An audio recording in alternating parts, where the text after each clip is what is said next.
Hello, my name is Bowman, and I will be doing a presentation on life in spectrum. C.G. Malloy's autobiography detailing his life on the autism spectrum with Asperger's syndrome. So, to begin with, Malloy always knew he was a little different. And as he got older, those differences became more and more pronounced. By the time he was in junior high, he really understood that he wasn't like the rest of his peers. So, C.G. Malloy grew up in what you could call a pretty special education world. He grew up before the 1975 legislation entitled the Education for All Handicapped Children Act. Now, according to our textbook, many children considered to be special needs were not allowed to attend public schools.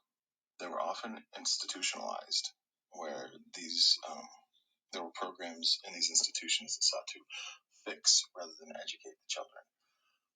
And they were only viewed in regard to what were their weaknesses rather than their strengths.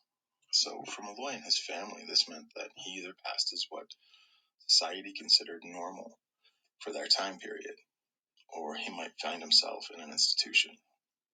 And needless to say, this was scary for him and his family.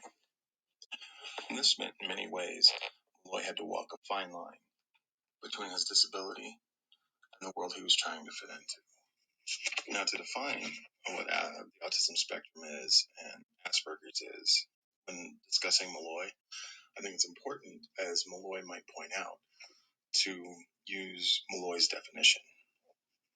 Now, in his autobiography, Malloy never claims to be an expert on the autism spectrum or on Asperger's syndrome, but he does point out that he's an expert on his own experience living for decades with autism. And since disabilities can manifest differently in everyone, I'd like to use Malloy's definition. Now, Malloy starts by discussing auditory issues, where he says that he hears sounds and voices that may not be real.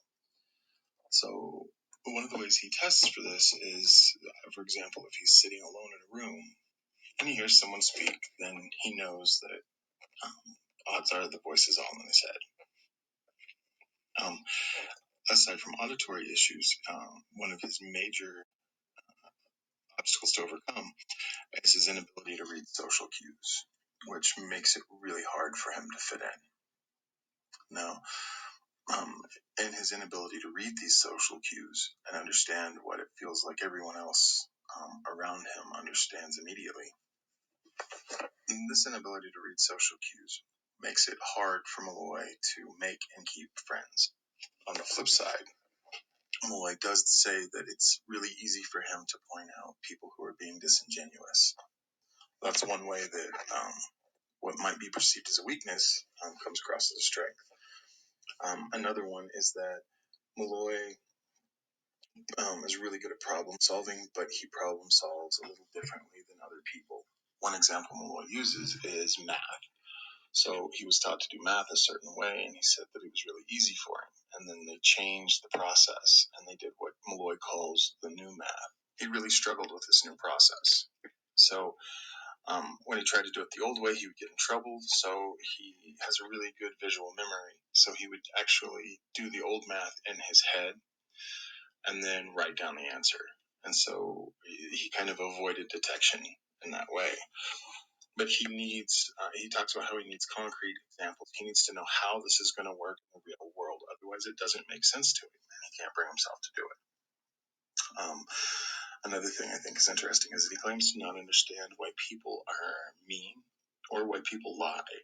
And perhaps one of Malloy's biggest issues is he gets easily overwhelmed when he gets inundated with new information. And he describes it as losing time.